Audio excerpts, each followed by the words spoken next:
You have put a new song in my mouth, a song of praise, a sound that resonates, that all of heaven and earth may worship you. We tread the hills to meet with you, to see your majesty in all that surrounds us. For it speaks and displays the eternal God of ages, Creator, Author, Victor. In love, you established an everlasting covenant with your people, and it's your love that captivates us. As children of the King, we rush in as waves unrestrained, overcome, overwhelmed, that the King, crowned in glory and splendor, would reach down to place a crown upon our heads. So we raise our banner, the banner we boldly stand under, the banner of Jesus Christ. From dusk to dawn, from age to age, your praise resounds in all the earth. Deliverer, Redeemer, ruler of an everlasting kingdom that cannot be shaken. We trust in the name of Christ Jesus, the only King, forever.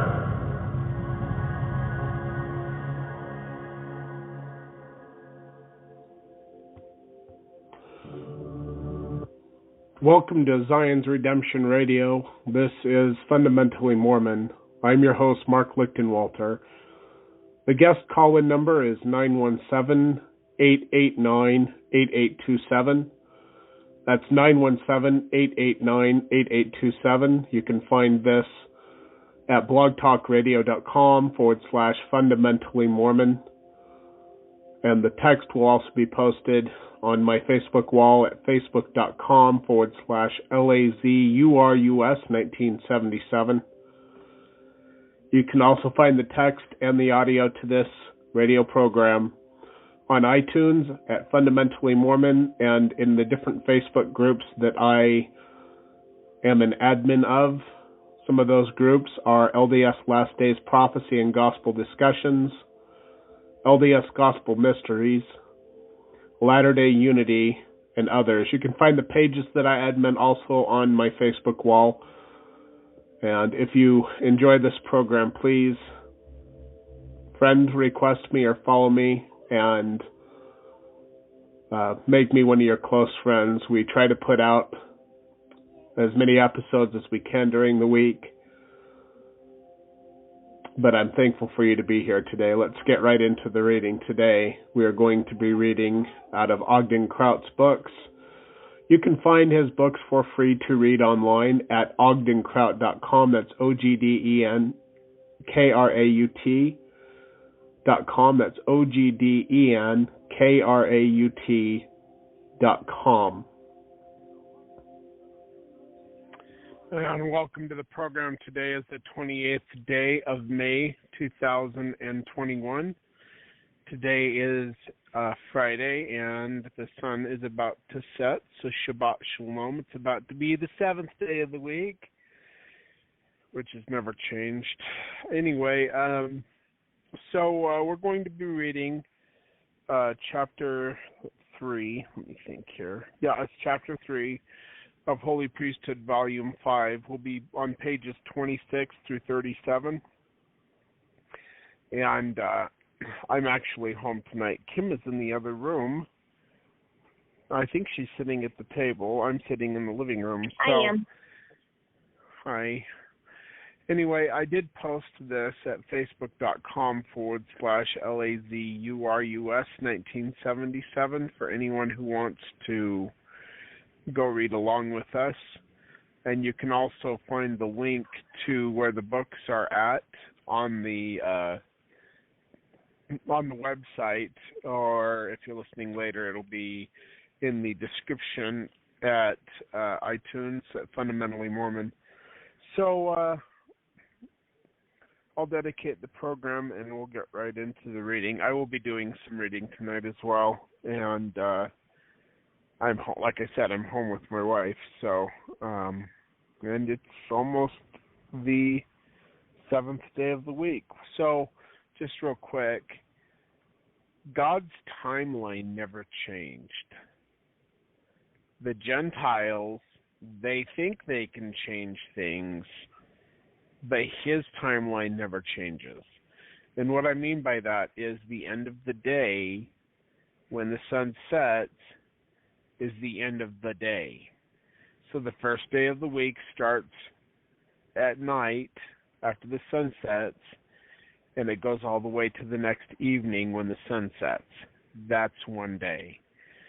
Right now, we are at the end of the 6th day of the week, which ends in probably about, 5 minutes, where I'm at anyway, because the sun is about to set behind the mountains that are to the west of us.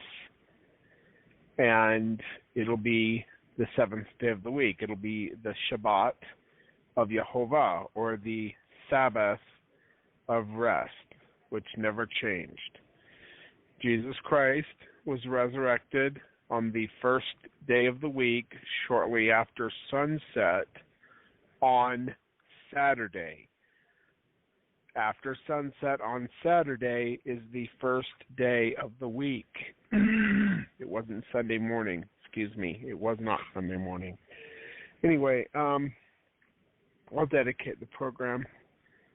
And my 15-year-old is walking past me right now. Emmett, go get the measuring tape.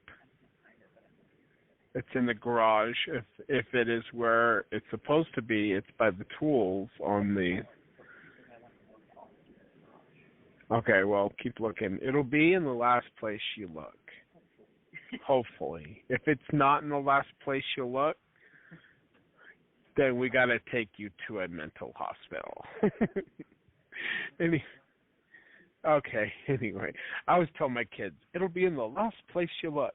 So just look there first, and then you'll find it. Dad humor. Anyway, I'm 43 years old. I don't know what you expect from me. I'm a dad. It happened. Anyway, I'll dedicate the program, and then we'll get into the reading. O Yehovah, our Elohim, we come before thee in the name of Yeshua HaMashiach. We thank thee, Father, for all that thou hast done for us in teaching us the truth of thy gospel, and for giving us this world that we can dwell upon, that we may come down in mortality and learn so much. We thank thee for the atonement of Yeshua, our Messiah, for being able to come down to make mistakes and to go through challenges, but to learn from them and to be forgiven for our mistakes, that we may be edified and understand so many things. We thank thee, Father, for giving us this time to be on the air with the people. We thank thee for the humble followers of Christ who listen to this program, that they may be edified and think of things that maybe they haven't thought of before, or be reminded of truth that they haven't thought about in a while. We ask thee for thy Spirit to be with us as we watch over and listen to these things. We ask thee, Father, to bless us in our lives so we may be prepared to become Zion as a people, and that we might see Zion redeemed on the earth. We ask for thy blessings to be upon us and thank thee for everything that thou hast done for us. And we do so in the name of Yeshua, our Messiah, even Jesus the Christ. Amen. Fallibility and Infallibility. Chapter 3 of Holy Priesthood, Volume 5, pages 26 to 37. For there is not a just man upon the earth that doeth good and sinneth not. Ecclesiastes chapter 7, verse 20.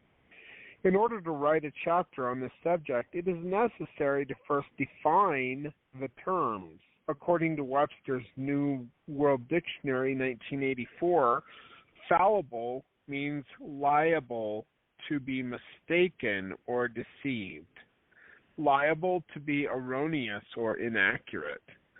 The first definition refers to people, and the second to information or concepts.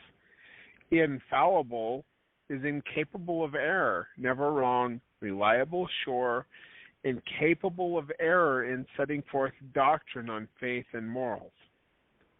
There can be little doubt that certain principles are infallible, eternal, and everlastingly true. But when it comes to mankind, there has been only one infallible person.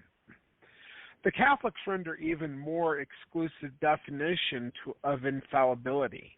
Infallibility, according to them, wherever it shows itself in the structured life of the church, whether in the teaching of the church or in the hearing, believing and confessing church.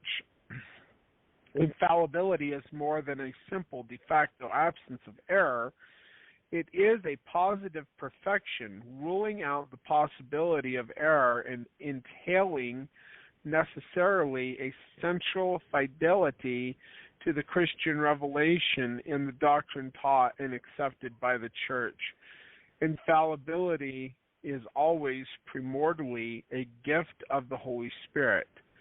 When the Roman pontiff, in the discharge of his office as shepherd and teacher of all Christians, in accord with his supreme apostolic authority, defines a doctrine concerning faith or morals to be held by the whole church, he teaches infallibility by reason of the Spirit's aid, proper to his special role as the center of ecclesiastical unity. End quote. Catholic Encyclopedia, Volume 7, pages 496 and 497. Infallibility, the immunity of error that is claimed by the Roman Catholic Church in the doctrines that pertain to faith and morals. The claim to infallibility assumes the positive and consistent assistance of the Spirit of God to protect against the possibility of error. From a positive view, by virtue of this claim, the Church must permanently teach the essential truths of God without fear of error. From a negative standpoint, the Church assumes divine protection from ever receiving or teaching erroneous doctrines. It is by reason of the divine assistance promised to him in blessed Peter, possessed that infallibility with which the divine Redeemer wished his church to be endowed in defining doctrines of faith and morals. End quote, American People's Encyclopedia, Volume 10, page 244. Catholics believe the Pope to be a saint. Catholics believe the Pope, be he saint or sinner, and is preserved by God from leading the church into doctrinal error. This is referred to as his infallibility. Religions of America, Leo Roston, page 43. They think that infallibility is not centered upon the righteousness of the Pope, nor on the righteousness of the people, but on their position. They believe that the moment a person assumes that high office, a miraculous transformation shrouds them with some type of protection and perfection. We're on page 28, Kim. Are you there? I was just thinking, so I was just thinking while you were reading that, it's kind of like when with the caste system. Do you know what I'm talking about when I talk about the caste system? Yeah. So people believe that the place that you were born into, like if you were born rich, then you must have been amazing in the last life, and then automatically you are this amazing person because of your status in life.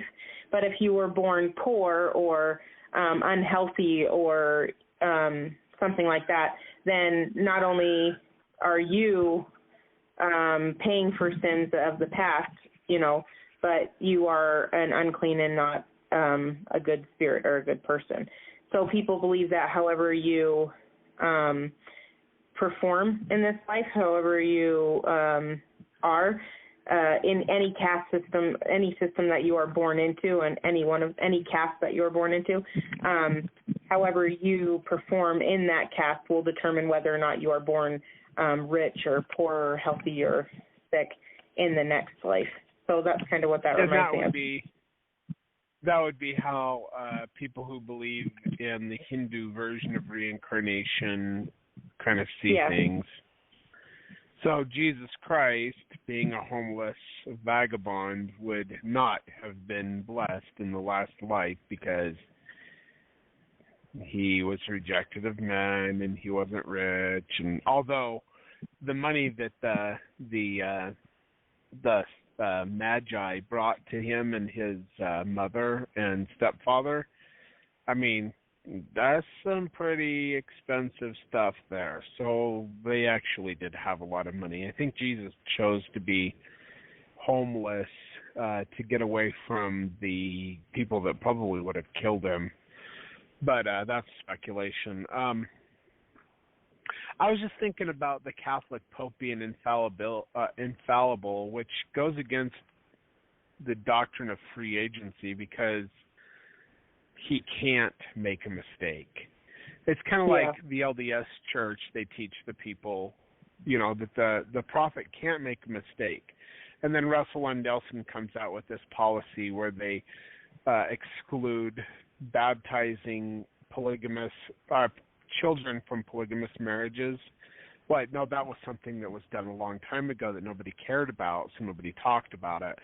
But then they also talked, recently in the last couple of years, Russell M. Nelson said it was a revelation that people who are children of people who had parents that lived in same-sex marriages or relationships, they were not able to get baptized unless they denounced their parents or something to that effect. And then he said that was a revelation, and then like 18 months later they saw how much backlash there was against that, and then they're like, oh, well, we decided that, God, he decided that wasn't a good idea, so we're going to reverse that policy. No, don't throw God under the bus for your fallibility, for you making mistakes. I mean, I don't know. It's kind of like my ex-wife. So plenty of people know that my ex-wife was President Hinckley's great niece, and she used to throw that in my face all the time. And so I kind of threw something in her face, and I would be like, and I guess this is my personality coming out, but God doesn't, this is what I used to tell her, God doesn't turn the prophet into a puppet how do I say it? Okay, PG-13, every year is everybody. Okay, I'll use butt. Okay. That's not what I was going to say, but my wife, I know, that's why I accepted you. Yeah. Anyway, hey, guess what, Kim? What? It is the Sabbath. Shabbat Shalom. The sun just went down. Anyway, I'm going to do something that I never do. Are you ready for this? Sure.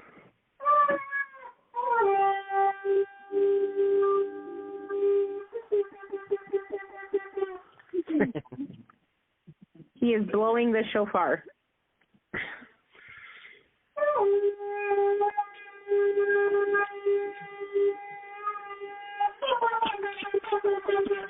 Not very good at it. My daughter Olivia is about to do this. What is this? I need measuring tape. Oh, Arius, it was asleep. Okay, give me that back. Give me it back. What did you guys do to my baby? Asleep. I just woke him up. Poor baby. I forgot. Okay, your mommy's going to have to go do that. Poor kid. My son Emmett knows that he is allergic to milk products, and we gave him macaroni and cheese today. So now my son is miserable. Poor kid. And I just woke him up. Anyway, so I'm a jerk. All right, let's see. We're on page 28. And I'm going to grab something real quick and get back to the reading. So welcome to live radio. He went back to sleep. Okay. I never do that. It's my shofar from Israel. All right, now we're on page 28. Let me just go back to the beginning of that sentence. They believe that the moment a person assumes that high office or miraculous transformation shrouds them with some type of protection and perfection, page 28, that infallibility comes with the office the man holds. Many people have mistakenly assumed that the doctrine of infallibility was adopted by the Catholic Church nearly 2,000 years ago.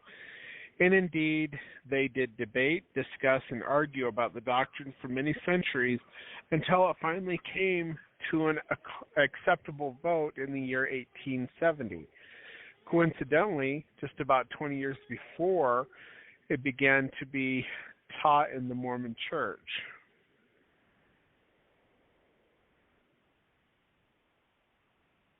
Oh, that's interesting. Okay, so yeah, around 1850 is when they're saying that infallibility doctrine began to be taught in the Mormon Church, which didn't come from Joseph Smith or from Jesus Christ. It came from an apostate mind. Although the question of infallibility arose in discussions among our theologians and was implicitly presumed to be present in the Church by most of the Roman Catholic world, it was not defined as a tenet of the Church until 1870, and quote American People's Encyclopedia, Volume 10, page 244. It must be understood that neither the Catholic nor the Mormon Church believes that the man himself is infallible, only that by virtue of his office he is protected from teaching error or from leading the Church astray. The doctrine of infallibility was not even taught in the early days of Christianity because so much internal trouble with the constant flow of changing and contradicting doctrines.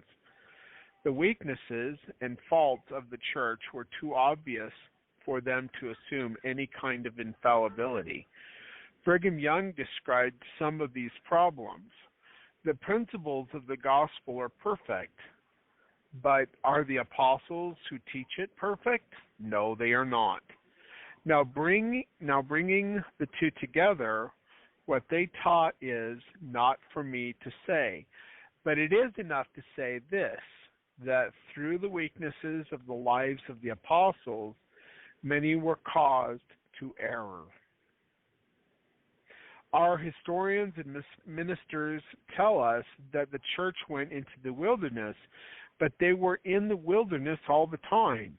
They had the way marked out to get out of the wilderness and go straight forward into the kingdom of God, but they took various paths, page 29. And two substantial churches that remain, the remnant of the apostles, and that divided, are now called the Holy Catholic Church and the Greek Church. You recollect reading in the Revelations of John what the angel said to John when he was on the Isle of Patmos about the seven churches. What was the matter with those churches? They were not living according to the light that had been exhibited. Do Latter-day Saints live according to the light that has been exhibited to them? No, they do not.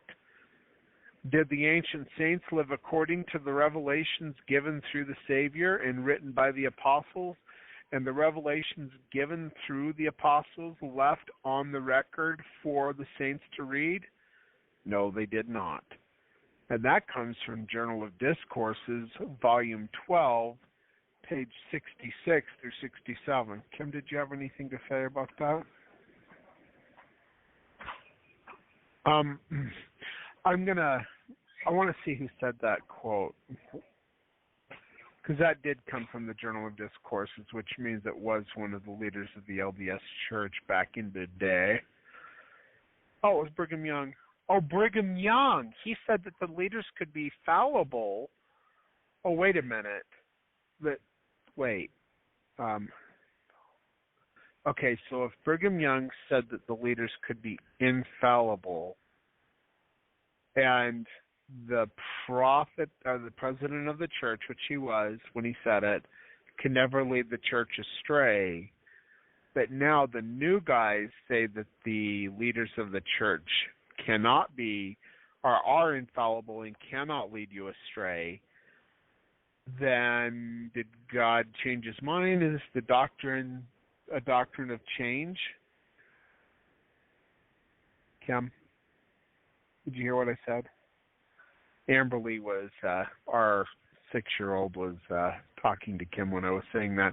So it's just like this, the thing is, she went outside and she caught some bugs, and she put them in a jar, and she wants to keep them as her pets. And I was trying to explain to her that if she does that and they don't have any holes in the jar, then she's actually just killing them slowly. So I was like, they're just going to die. She goes, okay, hold on a minute. And then she left. She had this bug when I went out in the front yard a minute ago that was crawling on her hand. And she's like, look, Dad, a ladybug. And it wasn't a ladybug. And I was like, that's not a ladybug. That's a poisonous wasp. And she says, well, it didn't bite me. And I said, yet. No, I'm just teasing her. Anyway, but so, like, there's this schizophrenia in the church where, like, Brigham Young says something, and then you've got these leaders that come along later, and they're like, Brigham Young led the church astray in false doctrine because he said a thing, and that's a heresy. Okay, well, and the other thing, too. It's more important to follow the living prophets, even if they contradict the dead ones. Oh, what did Brigham... No, it was Joseph Smith in the Times and Seasons that he said if they contradict the Bible, the Book of Mormon, or the Doctrine and Covenants, set them down as imposters. Well, if they contradict the former revelations of the church and the church doctrine, you have to set them down as imposters. Now, the church wants to say the LDS Church has never taught the Adam God theory, even though it has been taught in plainness from the pulpit and general conference, and was Brigham Young said, if you don't believe it, you'll be damned. And that was taught from 1852 until 1877, and then it was in the lecture at the Vel for another 25 years past that, down in the St. George Temple. So anybody who got their endowments at the temple, which was the only one, like the St. George was the first in the West, they all learned the Adam God doctrine. But now, and Brigham Young said that if you don't believe it, you'll be damned. Okay. But now you've got Marky Peterson and Bruce R. McConkie and Spencer Kimball saying that if you do believe it, you'll be damned.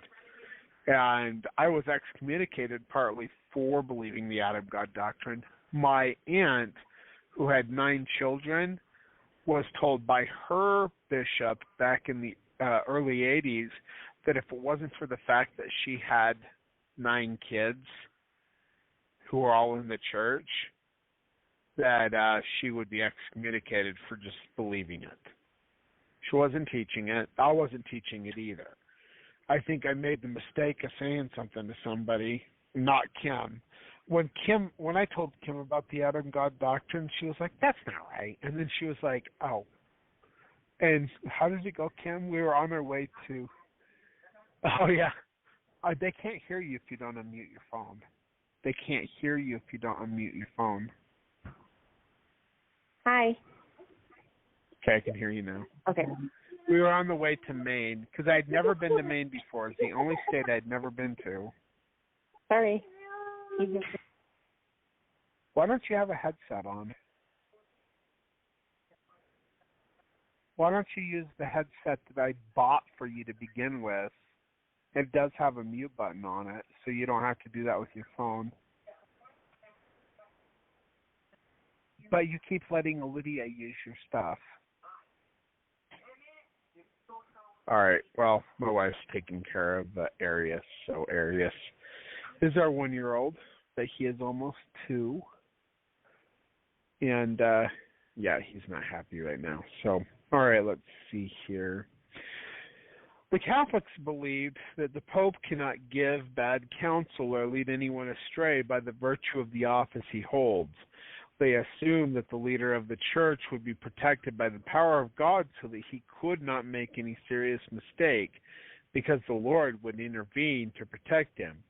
It sounds like a wonderful promise, but it is not so. Such a promise might be given to... let me just ask this. Okay, the LDS, or the Roman Catholic Church went into apostasy. How did that happen? If the leader of the church can't lead the church astray, how did that happen? It's the same thing with the LDS Church. If the leader of the church can't lead you astray, then why in the world did Jesus say in Section 85 of the Doctrine and Covenants that he would have to send one mighty and strong to set the house of God in order if it was never out of order?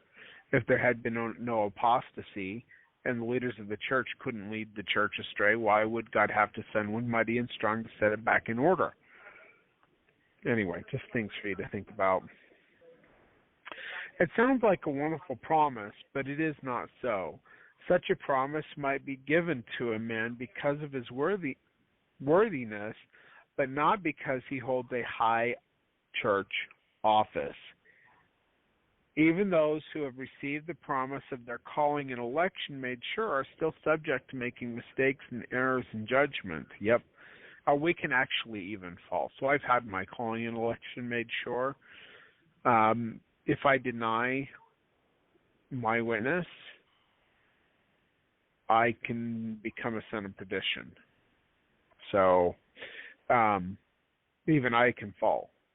Now, I can make lots of mistakes and be stupid and whatever, but if I don't deny my witness, then I'll be fine. I can even get mad at God and yell at him because my baby died or my other baby died or whatever, which has happened. And, I've been angry at God for different things. Like, why do you want me to go through all this again? But I have my free agency to do that, but that doesn't mean that I'm infallible, and it doesn't mean that I can't fall. So, anyway, as Thomas Jefferson once said, the wise know too well their weaknesses to assume infallibility, and he who knows most knows best how little he knows. The Wisdom of Thomas Jefferson, page 11. I'm going to read that again because that was actually a pretty good quote. The wise who know too well their weaknesses to assume infallibility. The wise know too well their weaknesses to assume infallibility. And he who knows most knows best how little he knows. He who knows best knows how little he knows. Emmett, come hither. I got to tell my son this. You have to hear the wisdom of Thomas Jefferson. Are you ready for this, Mr. Smarty Pants, who thinks he knows everything? He doesn't know a lot, but he doesn't know everything he thinks he knows. He who knows most knows best how little he knows. Emmett, I want you to write that on a whiteboard 1,000 times. He says, you write that on a whiteboard 1,000 times. I will physically disability you with a whiteboard. Anyway, my son has dysphalangia, which means he has a hard time writing, so I like to tease him. Anyway, it is said that the origin of the infallibility doctrine came through the spurious quotations from Greek fathers and councils, which had been composed in the 13th century by the Latin theologian, probably a Dominican, who had lived long in the East. This cantata deceived St. Thomas Aquinas, who unsuspectingly embodied it in his theology, from which it passed without question into the dogmatic system of the Church. End quote, Cambridge Modern History, page 718. It was a comforting doctrine which gave both Pope and Church members a kind of self-security, assuring them that all was well. And the one who did the most to get that concept adopted into the doctrine of the Catholic Church was Giovanni Mastia Fratelli, who was proclaimed Pope under the name of Pius IX. Pope Pius IX. He was a better priest than a pope because he too inherited too many problems from the three previous popes when he became pope. The government was at its worst. The reforms he made were inconsiderable and unacceptable because the people were too ignorant to their duties as citizens, and they soon got out of hand. The close associate, Minister Rossi, was murdered, which caused the Pope to flee from Rome to the fortress at Gaeta, I guess. Gaeta.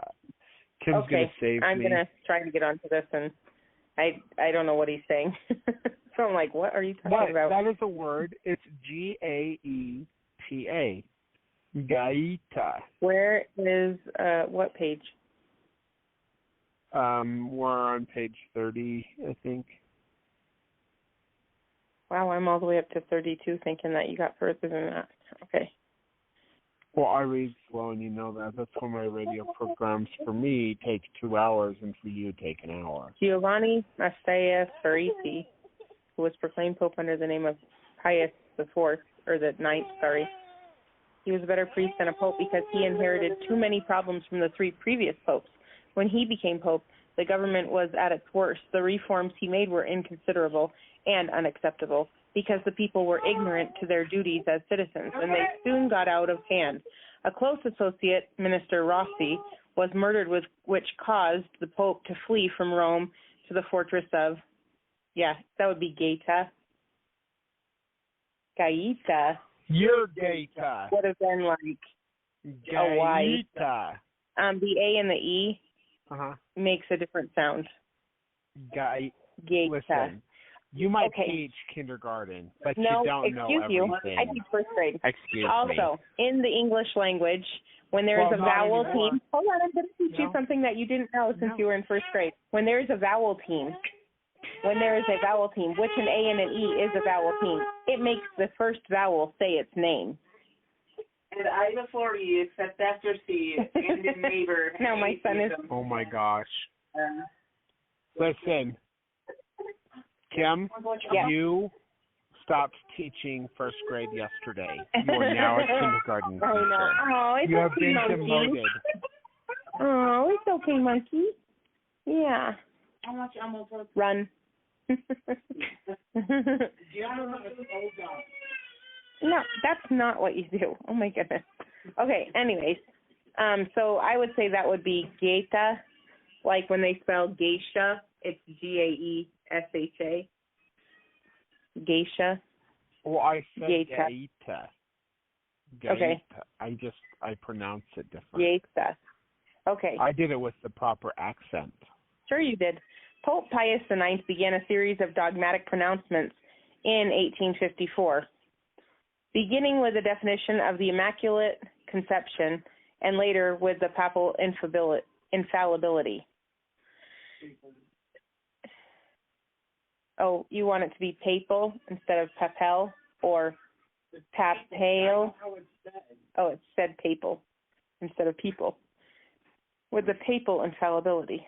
The latter concern the privileges of divine sanction over material possessions, entering into such principles as marriage, education, censorship of the press, ecclesiastical territory, and the enactment of laws. It was all summed up in both spiritual and temporal jurisdiction of the Pope concerning the doctrine of the Immaculate Conception. Page 31. The Immaculate Conception of the Virgin was her exemption from the stain not only of actual but of original sin. Later, it was enthusiastically championed by the Jesuits, some of whom forged documentary evidence in its favor, known from the place of its origin as the tablets and parchments of Granada. The fraud, did I say that wrong? That was good. Okay. The fraud was discovered not, however, till it had done its work. The scaffolding was removed, but the belief had advanced from the position of a disputed opinion to that of a doctrine which was unlawful to criticize. That comes from Cambridge Modern History, Volume 11, page 713, and that is one of my biggest pet peeves that I have with all of history and all of religion. It's people who lie, deceive, and they skew what reality is so that it confuses massive amounts of people. And it is so wrong, and they do belong in hell for it. Because it is hard enough to live in this world and have your memory erased from things that happened before in the pre-existence. It's hard enough to be down here and live with Satan and all of his lies and everything that are around you all the time. It's hard enough to be down here and go through mortality and have your limitations and have all of your handicaps. That we also have to live through liars who want people to follow them and think that they are amazing and do wonderful things. And that drives me nuts. They are such liars. And Kimberly is taking the lead. There she goes. It drives me nuts. That's the one. That's like my biggest pet peeve. She's almost left the mark. It's true. You know it. Oh, that drives me nuts because so I just wanted to liars say are bad. About. Okay, yeah, it sucks that we had the veil taken from our mind, but because I've been in the presence of the Father and the Son, I know how important it is that we have the veil placed on our mind. Because if we could know what it was like to be in the presence of the Father and the Son, and we're out of His presence, it's pure hell. I mean, maybe not pure hell, but like, I'm going to surprise some people.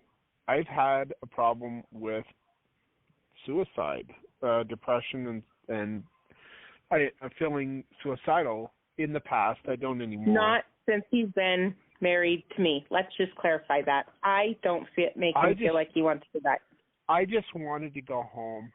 I just wanted to go back to Heavenly Father and Jesus Christ because when I was in their presence, it was so powerful and it was a place I never wanted to leave. But now I come back to this lone and dreary world, and things are a lot easier now, spiritually and mentally, now that I have been basically, I don't know, what do you call it when somebody sets you up? We had a prearranged marriage. What? Well, because, like, God was basically like... the matchmaker? Is that what you're trying to say? Yeah, he was. Anyway, but before that I was alone.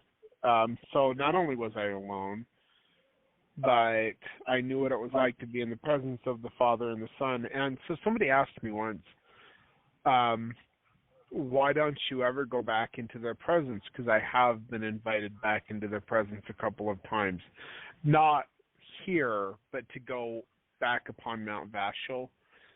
And I don't want to go because I'm in this world, and it's hard enough to deal with this world. So, like, the further away the great experience of 2003 is, the easier it is to deal with life in general. And it still is hard, but I don't know, time dulls things.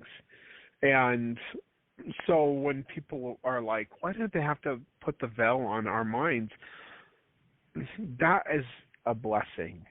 It really is. Like, I mean, if you knew what it was like to be in the presence of the Father in His fullness and His glory, with the ineffable feelings that surround Him and just the power and all of it, it's hard to be here. So I'm really grateful for the veil. And like the other thing too, Kim, you can take over any time. I'm just kind of feeling the void because you disappeared. Anyway, so the other thing too is, so I've had all these experiences, right? And I thought they were all so great. And I still do. I think they were great and wonderful. But then He told me to be bold with my witness and to teach the people, and that made me vulnerable by putting myself out there. And I don't like that. And sometimes I think I would rather have just lived my life without knowing all this stuff, especially if I could, well, you can't be saved in ignorance, but at the same time, I don't know that you need to know all the stuff that I've been shown, and then been told, okay, now that you have this, you must share it with others. I don't know. Anyway, Kim. Okay, she disappeared. I don't know what happened to her. The doctrine of infallibility was not quickly and easily adopted because of the surge of pamphlets from the opposition. The most important was under the title of Pope and the Council by Janus. Their object was to show that the doctrine of papal infallibility was unknown to antiquity, in contradiction with history and based on forgeries and misconceptions. The forgeries, which they could no longer deny, had but stereotyped existing urges. Cambridge Modern History, Volume 11, page 719. The final definition of infallibility was voted on July 18, 1869 by 535 bishops. There were 20 bishops who were opposed to the definition, but they left Rome without voting out of reverence for the Pope. The definition is still debated. High papalists, Joan of Torquemada, of Augustinius, Triumphius, Kim, where in the world is she? Can you even hear me? Yes, I can hear you.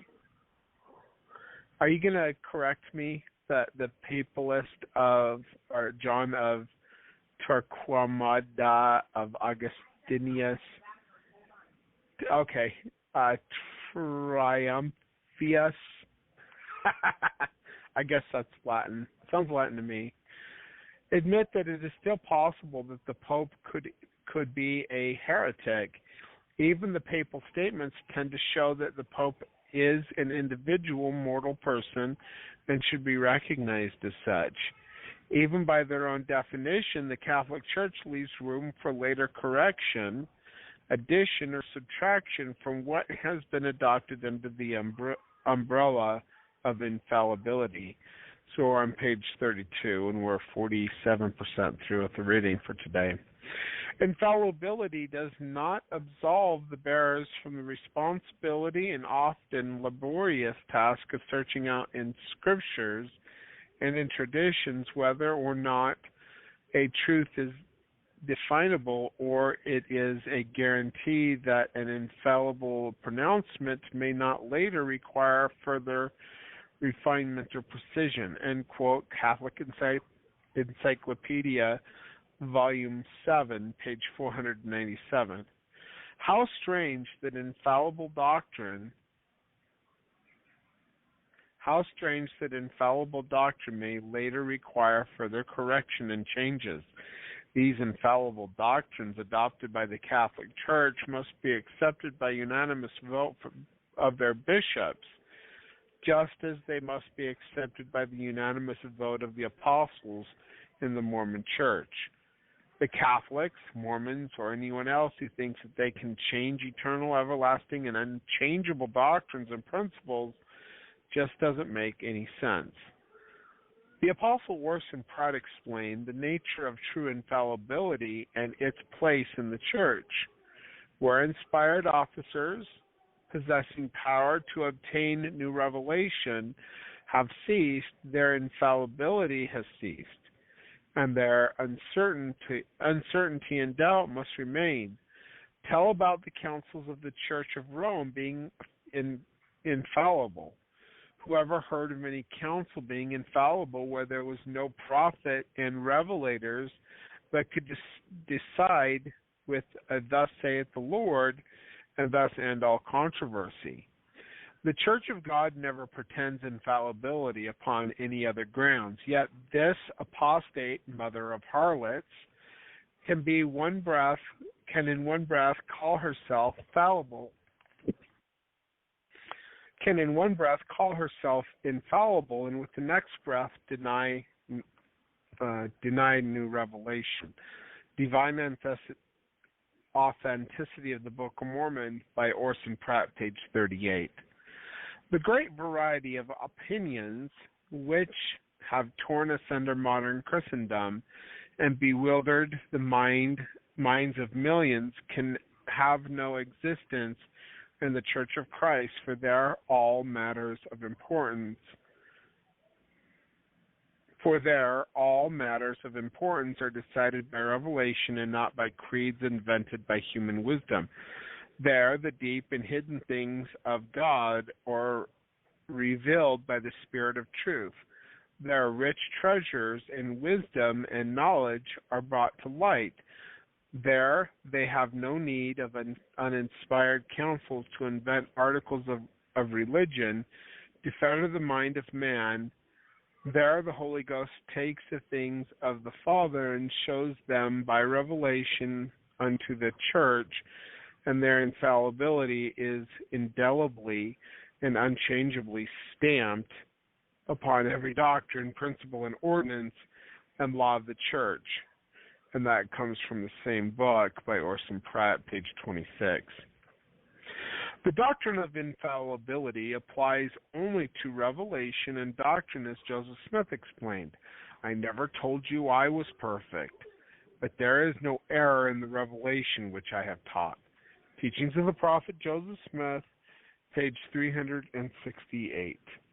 Emmett, go upstairs in my sock drawer and get some candies and bring them down for Arius and for me. We have sugar-free candies in my sock drawer, and now I have rebuilt the secret stash of my sugar-free candies. You better not eat them yourself. You can have one, like a caramel one, because I don't like those. Bring me a coconut one, because I like those. Oh, he doesn't feel good. Because Emmett gave him macaroni and freaking cheese, even though he knows he's allergic to dairy.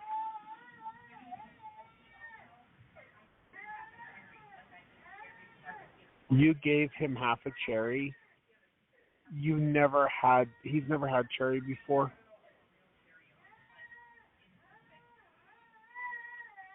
My poor son.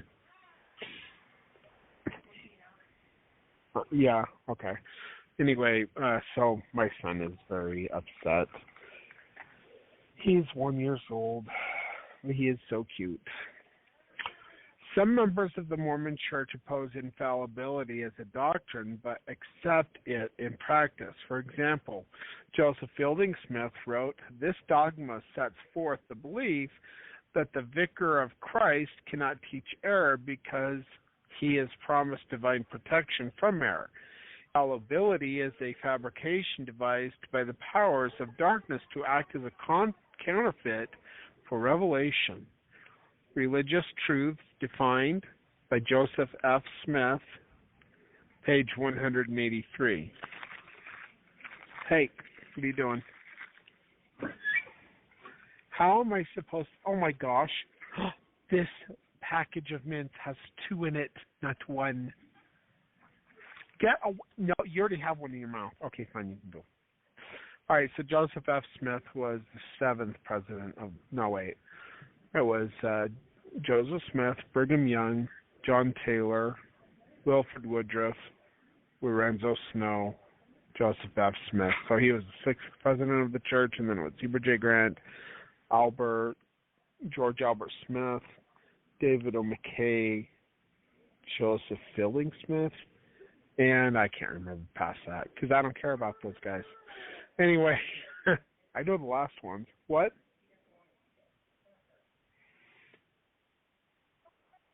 Maybe he needs a drink.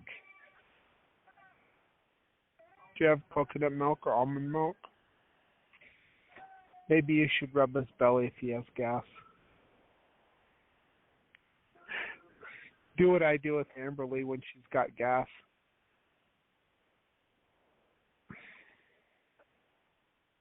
Poor kid. All right, so my wife is otherwise incapacitated or something. All right, so we're 60% done with the reading. I don't know. She'll get back on the program tonight because Arius, our son, had food today that he shouldn't have had, so he doesn't feel good. Anyway, strangely, however, the same author who opposed the doctrine under the name infallibility later taught it was a correct principle in practice. The time will never come when he will not be able to put confidence and exercise faith in the teachings and the instructions of those who lead us. Therefore, it behooves us as Latter-day Saints to put your trust in the presiding authorities of the church. Saints, safe in following church authorities. No man ever went astray by following the counsel of the authorities of the church. Doctrines of Salvation by Joseph F. Smith, page 243. So he just changed his mind. So, okay, if he can't lead the church astray in false doctrine, and he first said that the church leaders can make mistakes, but then later on he said that they can't make mistakes. Okay, I have screaming kids. Oh my gosh, are you serious? No, I don't know what they're screaming about, but you can't talk because he's crying. They're screaming like they broke a bone or something. Oh, what is going on up there?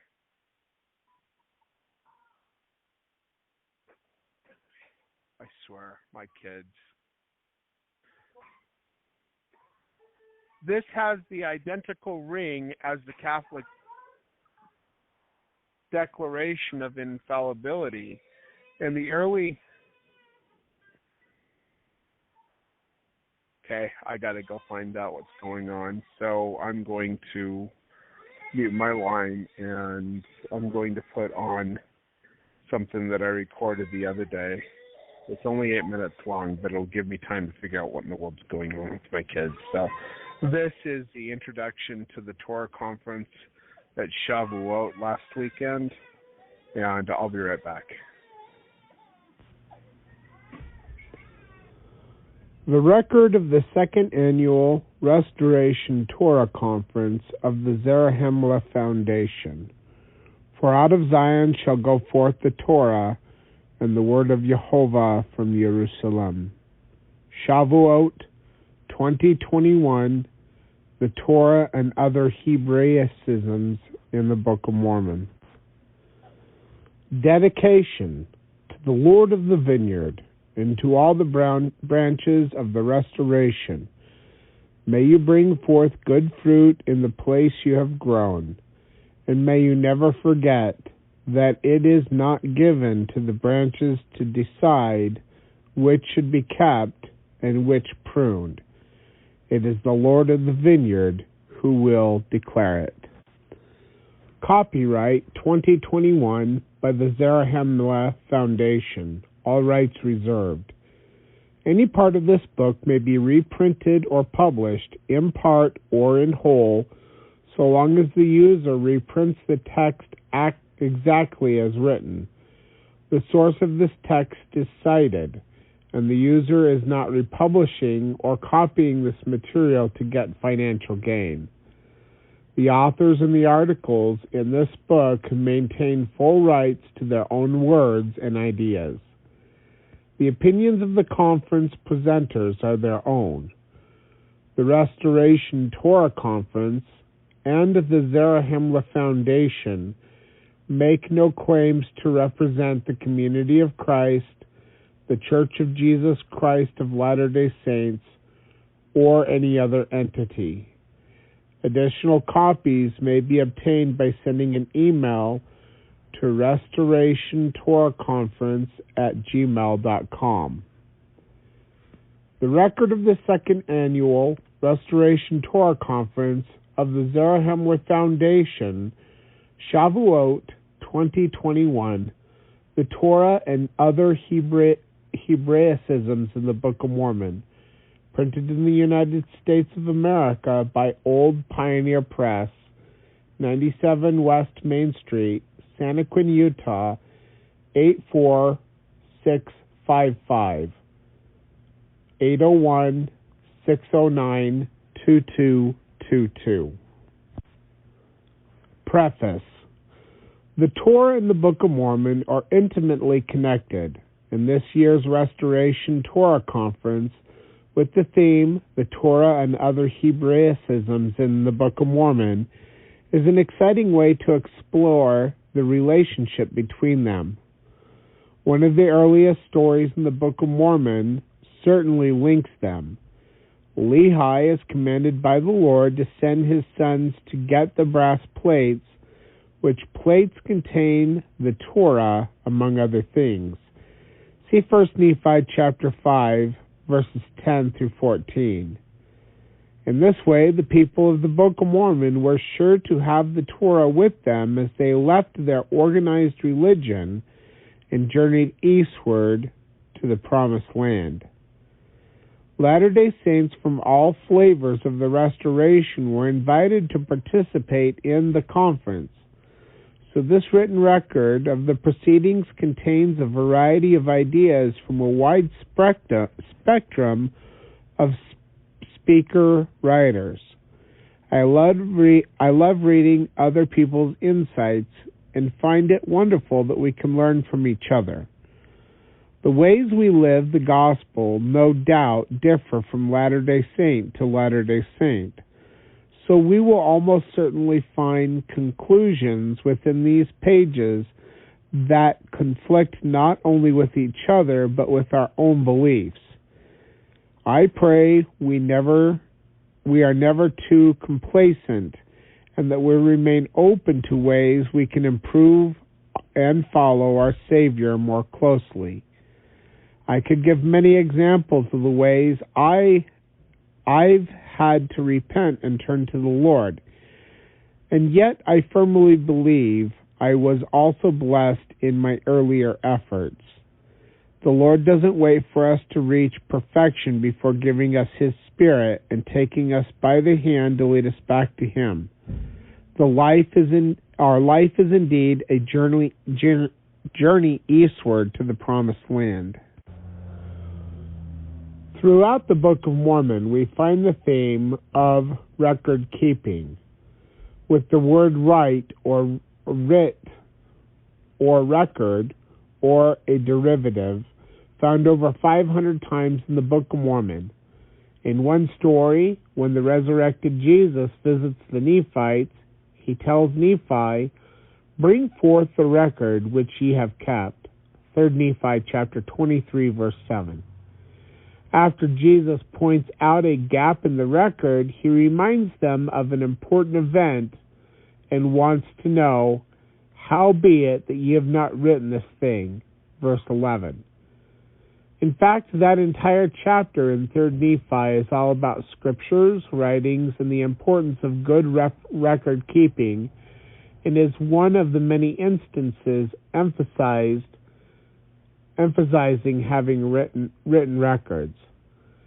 The book you hold in your hand is part of a written record kept by the Zarahemla Foundation of the Restoration Torah Conference, held in May of 2021. There are also plans to share video recordings of the proceedings. The conference has been held annually in Lehi, Utah, a city named after the first Book of Mormon prophet who was given a commandment about records. If you would like to participate in future conferences, whether by speaking, writing an article, volunteering, attending, donating, or simply watching the live stream, please keep in touch using the website restorationtorahconference.org and the email address restorationtorahconference@gmail.com. The conference is scheduled to be held the days immediately preceding the Feast of Shavuot or Pentecost. May the Lord bless each of us, our families, and our communities to come unto Him. Charlotte Erickson, May 11th, 2021.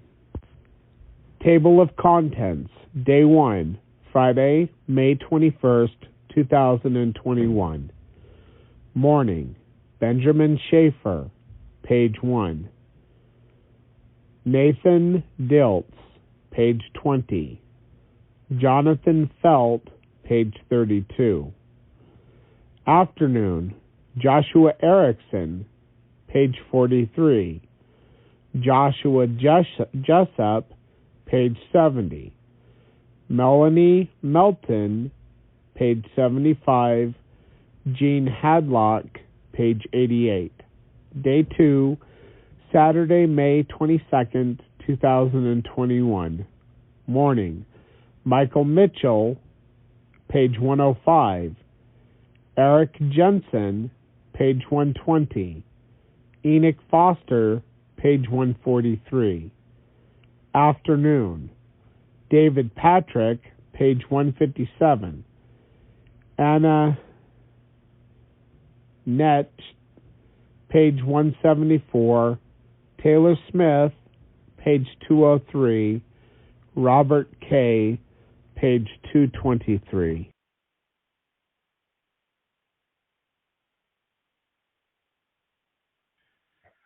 Okay, I'm back.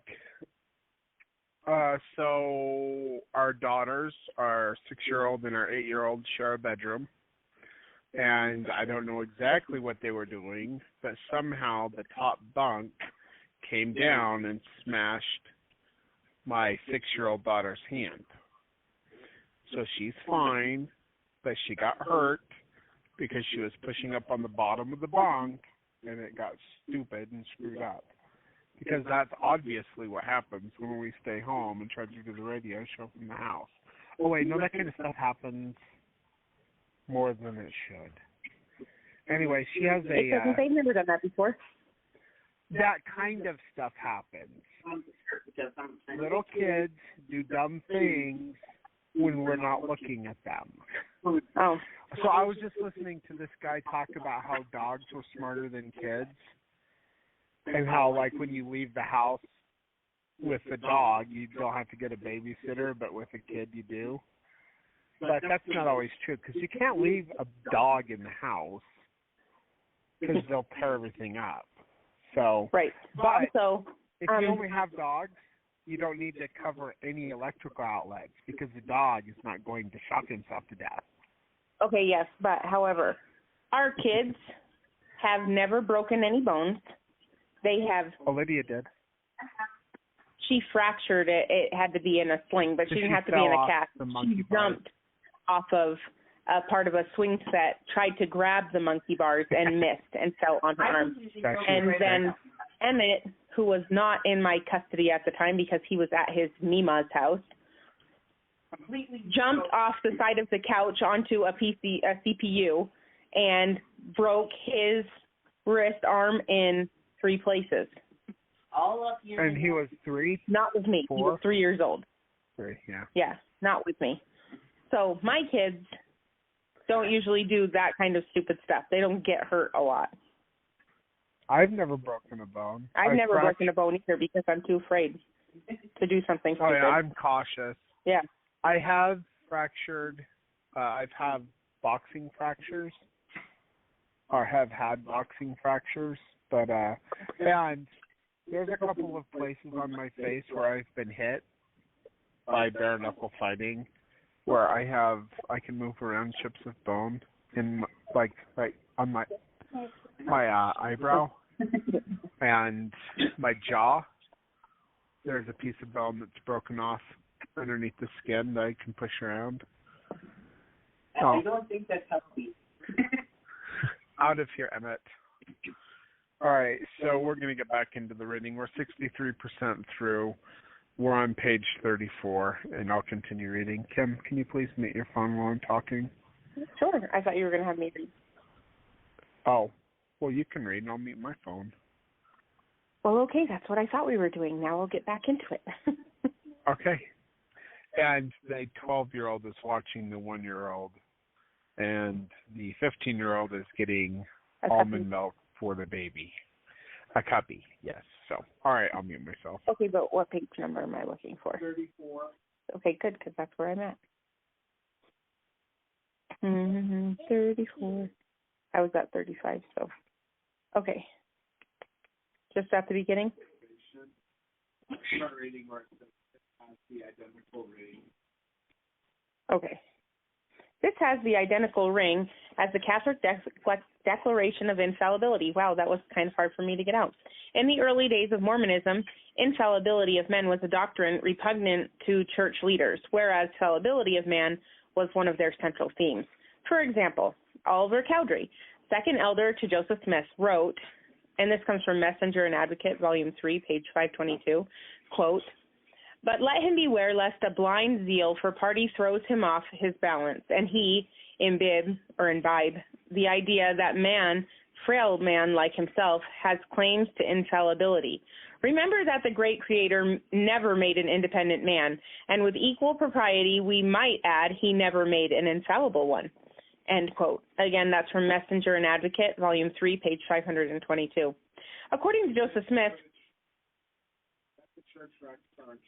you're not on the air.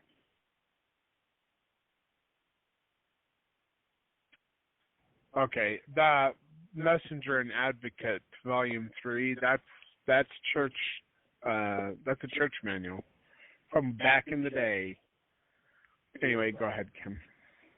According to Joseph Smith, only Jesus Christ was perfect. He says in B.H. Roberts' Correlated History of the Church, sorry, I couldn't think of what it was called, Volume 2, page 356, quote, "It is but just also to the prophet to say that he made no claim for himself of either impeccability or infallibility. Where is the man that is free from vanity?" He asked on one occasion. "None ever was perfect but Jesus," he continued. "And why was he perfect? Because he was the Son of God, and had the fullness of the Spirit, and was greater than any man." End quote. From B.H. Roberts' Correlated History of the Church, Volume 2, page 356. Benjamin Johnson, who lived in the prophet's house, commented on the fallibility of Joseph Smith. This comes from Benjamin F. Johnson, letter to Elder George F. Gibbs, Pioneer Press, page 35, quote, "And no man seemingly could make greater mistakes in selection of associates than did the prophet, and this with the many other things of which he was accused. His enemies held as evidence that he was a fallen prophet, and even the Lord not only at times admonished him for neglect of duty," we're on page 35, "but speaks of his sins and transgressions, which would imply that he was not always equally enlightened and guided by inspiration. And in the earliest days he did so make mistakes, that the Lord at one time withheld from him the keys of his calling. And he does not, in his own history, hesitate to say that after conversing with both the Father and the Son, and being administered to by holy angels, that he made great mistakes and was overcome in transgressions and sins."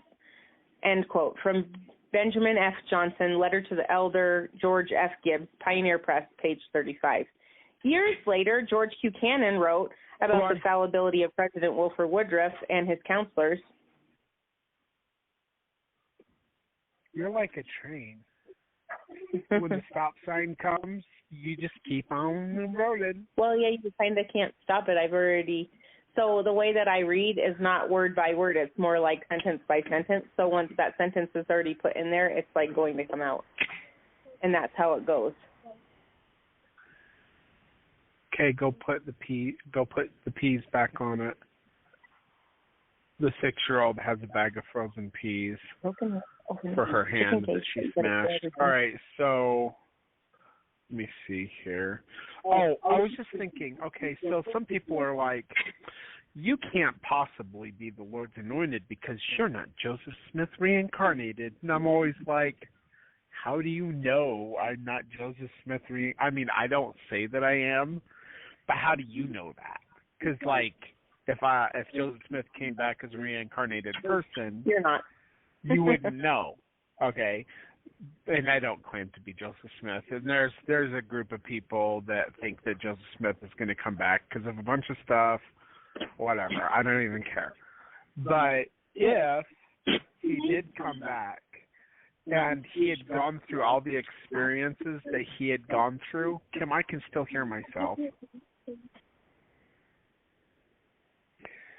If he did come back with all the experiences that he had gone through in his psyche, he wouldn't want a lot of people around him, and I can kind of understand why why he would be that way, because like all of these people that he had around him, they all backstabbed him in one way or the other. He couldn't really trust anybody but his family, and maybe he couldn't even trust them. I mean, William Smith was a very interesting fellow, but I think he could trust William. But all of these other people, even the ones that proclaimed to be his best friends, like, he really couldn't trust them. And I kind of understand how he feels, because, like, all of the people that God has sent my way to help me out, they have all fallen. They've all had a target painted upon their head, and been attacked by the adversary so much that they have fallen. And the adversary tries to use these people who have proclaimed to be my friend, who God has sent to help out with the work, to tear me down with them. Luckily, God tells me when they're going to do stuff like this. So, like, for instance, the patriarch, who was a prophet and a seer and had the fruits of being a prophet, seer, and revelator, who was sent to help me out with things,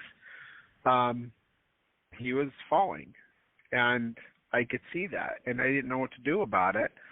And in July of 2016, God specifically told me to sit down and write a revelation that he was about to give me, and he told me what was going on and to have nothing further to do with either one of these individuals that I was inquiring of the Lord about. And luckily, he gave me that revelation, and I didn't have anything more to do with them from July until November, when they called me one time and left a message, because I did not answer it, because I'm not going to. There was a provision for one of them. The other one, not have anything to do with him at all, ever again. But the other one, if he repented and turned away from his foolishness, then I could have something to do with him. But then he did something that was so egregious that both of them are sitting in prison, one in Gunnison, Utah, at the state prison in Gunnison, Utah, and the other one at the state prison in a mental institution, because he was suicidal after everything. Anyway, but he's sitting up there for 26 years, and the other one's like 40-something years in prison. But luckily, when the FBI investigated what was going on, they knew that I wasn't part of this thing that they were doing. They got them thrown into prison.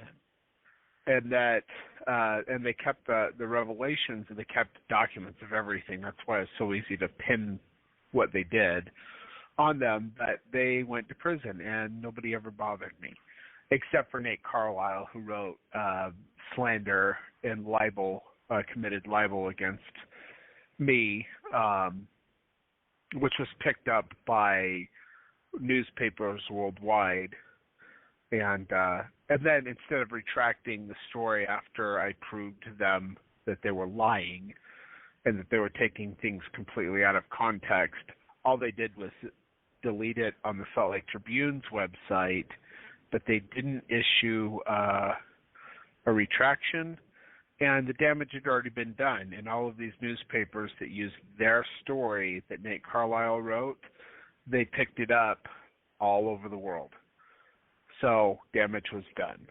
And, yeah, they did some damage as far as these two individuals. But, so going back to Joseph Smith, if he has returned, which I don't believe he has, but if he did, I could understand why he wouldn't want to be in the limelight and that he would try to keep people away from him because of my calling and what I do. I don't want people around me to know my prophetic calling. Some do. I don't like that they do, but they don't persecute me because of it. But then some find out, and then they do persecute me because of it, and my family, and my kids, and it's just stupid. And so, we don't let people know where we live. We only let people we trust know where we live.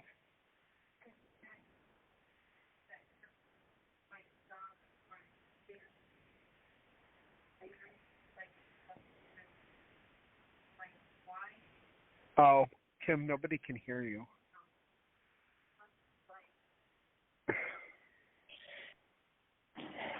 So we have some friends, and one of them was asking me the other day, why do you have things that are public if you don't want people to know about you or your family or anything, because you are more public about it?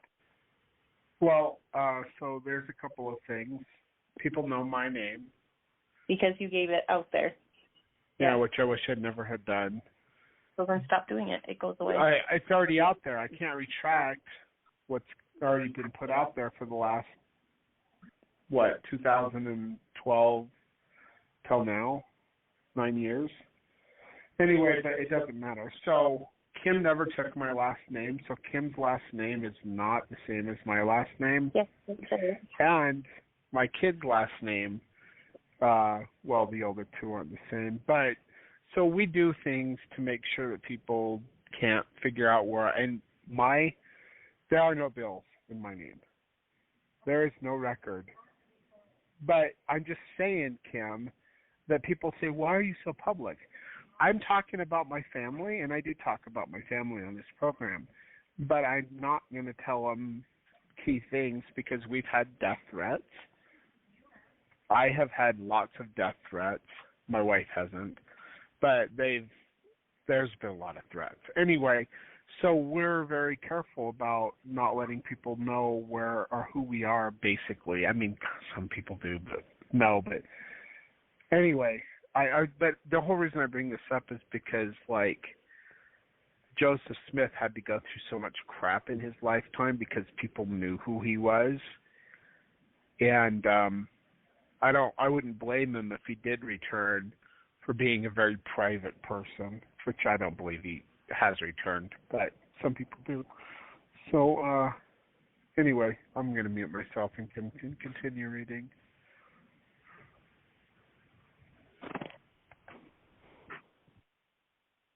Years later, George Q. Cannon wrote about the fallibility of President Wilford Woodruff and his counselors. This comes from Collected Discourses compiled by Brian Stoy, Volume 4, April 7th, 1895. Quote, President Woodruff is distinguished from every other one of us by the fact that he possesses the keys of the kingdom on the earth. He represents the supreme authority. His voice to us, in its place, brings to us the voice of God. Not that he is God, not that he is infallible. He is a fallible man. His counselors are fallible men. The first presidency cannot claim individually or collectively infallibility. Infallibility is not given to men. They are fallible, but God is infallible. End quote. Again, that's Collected Discourses compiled by Brian Stoy, Volume 4, April 7, 1895. If the doctrine of infallibility were... Did you hear me snap? No. Okay, I'm trying to get your attention because I wanted to say... I can hear the clicking of the dryer, so I didn't know. Oh. I don't know what's in there. Anyway, I just wanted to say that when God gives a revelation, and it has been confirmed by the Holy Spirit, that is infallible. When a man speaks as a man, that is fallible. So a man can be fallible and receive the infallible word of God, but you've got to know that it is by revelation, or through revelation and confirmation of the Spirit, that the revelation is from God and not man. So I'm going to mute myself again. I can hear myself when you don't mute yourself when I'm talking, Kim. That's why I asked you to use the headset. Okay, I'm going to mute myself. If the doctrine of infallibility were true, it means there is a special defense to the church that is given to the president or pope. It would never allow them to teach anything wrong. Therefore, the church would never fall. But the church of Christ did fall. The head of the church of Jesus Christ is not exempt from temptations and weaknesses, and even has the potential to fail. Wilford Woodruff acknowledged Brother George Buchanan spoke about the temptation of the evil one. There never was a people on the earth whom the devil was more anxious to tempt and to destroy than those who bear the holy priesthood. If anybody supposes that the first presidency and the apostles and leading men of Israel are not tempted, they are mistaken. If Jesus Christ was tempted of the devil for 40 days and nights, do you suppose he would pass by these apostles and prophets? We are all of us tempted and tried day by day. There is no people that the arch enemy Lucifer is more at war against than these Latter-day Saints, dwelling in the valleys of the mountains. That's what did you say it was? Galatians discourse. What is it? It's Collected Discourses, Volume 4, September 7th, 1895. Was that the quote that you were trying to, or from the book that they were reading?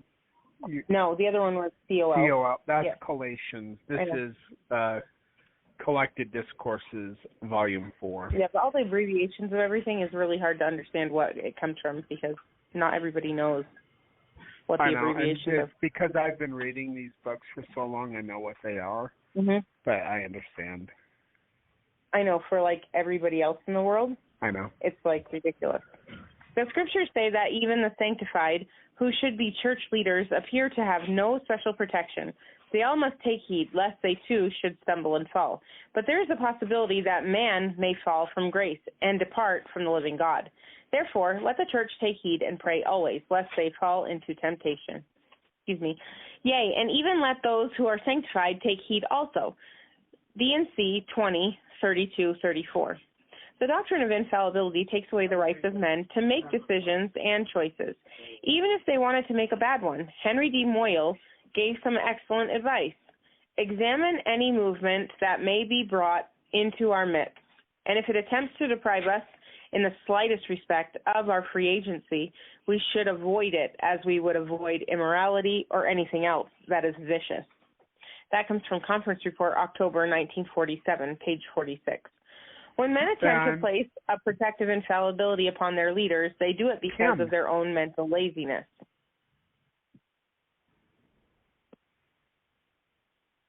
I was just letting people know that Henry Moyle was one of the counselors in the first presidency of the church. So that was church doctrine or whatever. So people know.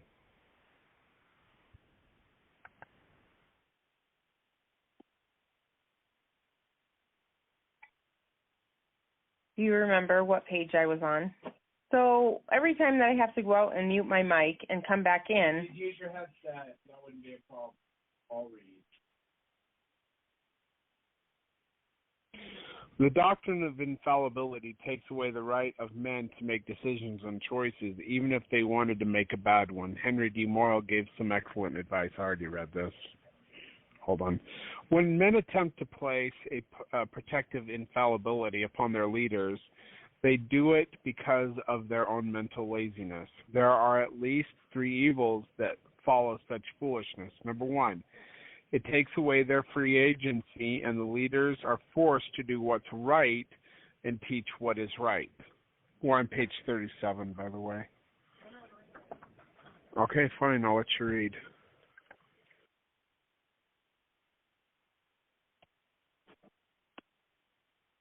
It takes away their free agency, and the leaders are forced to do what is right and teach what is right.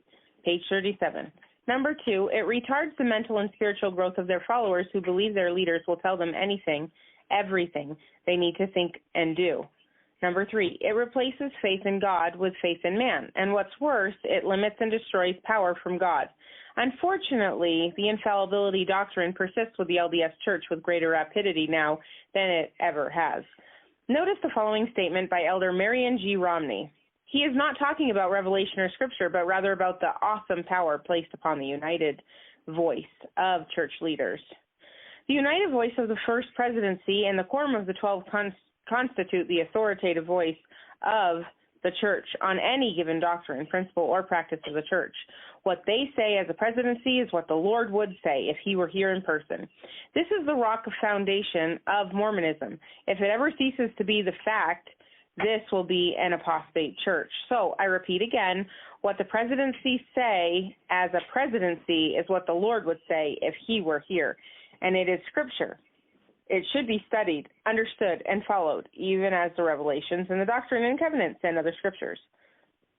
That comes from Conference Report, April 1951, page 90.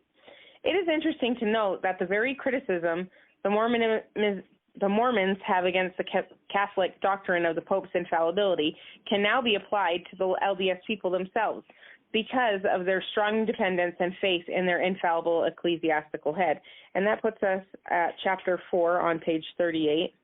And that means you want to give out the number is 917-889-8827. Chat room is open tonight. Is that accurate? So the chat room is open, and also if you want to call in for any questions, answers, comment section of the show, you can do so now while I give a precursor to what is going to be read next week. Well, we're going to do it Monday, or are we doing it through the weekend? Monday. Yes, even on the Babylonian holiday. Memorial Day. That's a good holiday, yeah. Are you unmuted? I don't think you are. No. Memorial Day is a good holiday, but we are going to continue reading on Monday with chapter 4, and this is the beginning of it.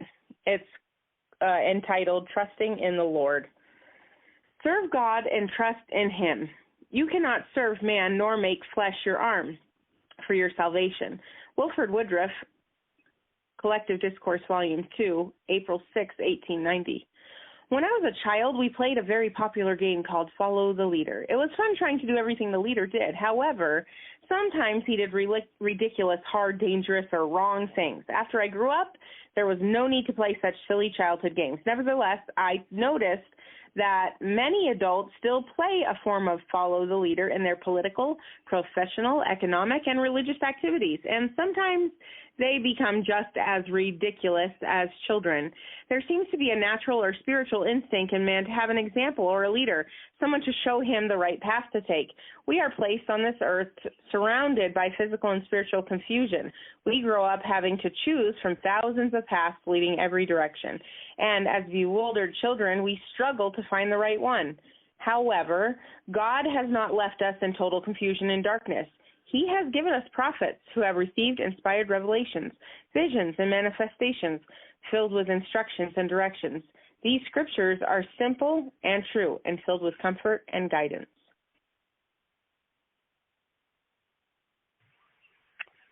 And as usual, nobody calls in, nobody chats, nobody cares. You know, I know that there's people who do listen to this program and they really enjoy it. I was talking to Jacob Vitrin up at the Shavuot conference. But they don't have time to do it now, like at the time that we do it. We all have really different schedules. Yeah. Well, it doesn't matter when I do it, because sometimes I've had it where I do it at noon, and sometimes I do it at 3, and then I do it at 4 to 6. And now I change it from 8 p.m. till 10. And I think that if I didn't tell people my witness and tell them I was a prophet, that they might come on to talk about things. But because I make the claims that I make, that people don't want to to talk to me or whatever, which is stupid because, like, when we go to the conferences and stuff, I talk with lots of people, and you know, we have discussions about different things. I don't claim to be infallible. Although some of the stuff that I have been shown, I will take a stand on that. Like, for instance, we had a guy, I was talking to a guy about something that God showed me. Now, I understand that he didn't know this by revelation, but God did show it to me, and I was talking about Lucifer and how that is a title that comes from a Hebraic word, Hillel, and it means the same thing as Lucifer means in Latin. It means bearer of light and truth. Now everybody wants to like throw that name under the bus and say Lucifer and how horrible he is all the time, but that is a title which means bearer of light and truth. And this guy, after I told him that, he was like, oh yeah, I agree with that. He was like, later on the next day we were talking, and he thought, I think that Satan and Lucifer are two different individuals, and that Lucifer is more powerful than Satan. And I'm like, well, and he was referring to it in an evil sense, and I was like, well, he is more powerful than Satan, because the man who became Satan lost the title of Lucifer and fell from that position and became Satan. But Lucifer is the name of the bearer of light and truth, or another name for Hallel in Hebrew, which means bearer of light and truth, and that is God the Witness. That's the title of God the Witness. Lucifer, the one that we know as Lucifer, he fell from that position of authority and became Hasatan, the accuser of the brethren. And so, like, there's things that I'm very adamant about, and I'm only adamant about it because they're not my opinions. I didn't get it through speculation. They're things that God has shown me. So, I don't know. Anyway, so we don't have anybody in the guest call-in, and I think I'm going to relax tonight. I am so exhausted. My body is so exhausted. And I feel bad because, oh my goodness, I've been trying to unmute the phone for like 5 seconds. I was like, yay, good, because, okay, first of all, I love it when my husband stays home. She always wants me to stay I'm always home. like, are you staying home yet? Aren't you staying home yet? Like, she always is all like, I love it that I don't ever have to tell you go to work. You're such a hard worker, because her ex was not. Ugh, but then, lazy. every time I'm like, I just want to stay home, she's like, you should do that. Totally. And then he goes to work anyway. Because my boss, like, I feel money. obligated to do what I say I'm going to do, but my body doesn't agree with my mind. My mind wants to work all the time. Yeah. Kim says my CBD oil is coming in. Yeah, but my mind wants to do so much more than my body can, and I'm supposed to take the Sabbath off. Yeah, Shabbat Shalom, right now. and you also need to be doing the, you haven't done the sacrament since, like, forever ago. I know. Since was it last weekend? When did we go up there? Yeah, so it's been a whole week, so you have to do it. So. You know, it's interesting. Also, just talking something even just as important, you're going to laugh at me. I got the propane filled, and I came home, and there's a problem with that grill because of the dog getting wrapped up in it and pulling it across the lawn. So we need to actually put that one into the garbage. Oh, my gosh. And I need to go get a grill. I need to build another fence in their area so they can't escape that. Because we've got this puppy who is a... Oh, it wasn't Shepsky. her. It was when we had them hooked up out front to the banisters. We turned it around and set it there, and I had all the briquettes we put back, but I forgot that inside element thing was broken, and that's why it wasn't working, which is why our propane tank was more than half full when I tried to go get it filled today. The lady was like, oh, it was not empty. And I was like, oh, it isn't? Why isn't it working? I forgot that there was a problem with the tank. So I actually still just need to build that fence because this stupid dog, she's a puppy. She is the same exact age as our, because they were born the same day. So Emma, Lucy Bell, Licton Walter only lived 13 hours. But Lucy Bell, the dog, was born the same day, and she's still alive, and she's a puppy, and she picks things up, and she's a Shepsky. What's a Shepsky? She's a shepherd husky, so she's very inquisitive. She's a curious little thing. And she's so silly today when she was playing in her pool. You should have seen her. It was so cute. So I was outside getting eggs, or I was trying to, but all of our hens were sitting on all of the eggs, so I did not get them. And I was like, thanks, guys. They were all chose their own roost in different areas, and they were all filled. I was like, seriously? Anyway, so I checked on the goats. Remember the lazy goat laying in the field looked like she was dead and wouldn't move until I went into the field halfway across it. And then I was like, Ashton. And then all of them jumped up because I said Ashton. So they all jumped up. Anyways, I was coming back, and she's waiting for me and wagging her whole body, because she doesn't just wag her tail. She wags her whole butt and everything at you when you're walking towards her. She's like, ha, ha, ha, and then she stuck her head through the fence. And I was like, wait a minute.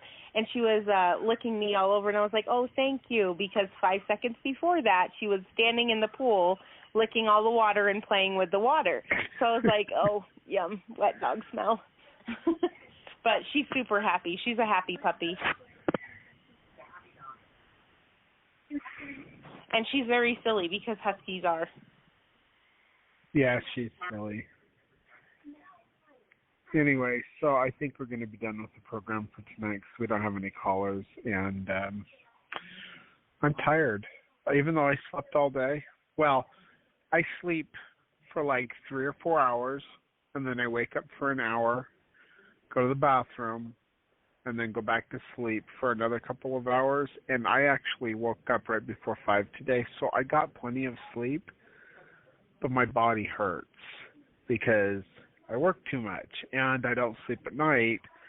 And like, I want to be on a normal schedule where I work 5 days and take 2 days off. And after 3 days, I'm just like running on energy drinks because I can't function without them. And during the school year, I have to be able to be at home during the day in case there's an emergency with the kids, so I work at night. And I can do it, and I've done it for years, and I actually enjoy driving at night. And the other thing, too, at night, nobody bothers me, so, like, I'll take my phone and put it on airplane mode, and I'll screen record the slideshow for the radio show with the audio in the background, and then I upload it to YouTube. It works, but I always tell my boss I'm going to work until this day, and I don't, because, and I could go in tonight, but I'll just be dragging all night long, and I just want to sleep again. So anyway, I'm going to end the program tonight. I did try to upload yesterday's program onto YouTube. It still isn't uploaded. So there's that. I don't know. If I had an iPad mini with its own line, which is what I've been trying to do, but we don't have $500 to do it, I wouldn't have these problems, but oh well. You can't always have what you want. All right, well, we'll be on Monday at 8 p.m. Thank you for listening. Take care, everyone. God bless, and goodbye.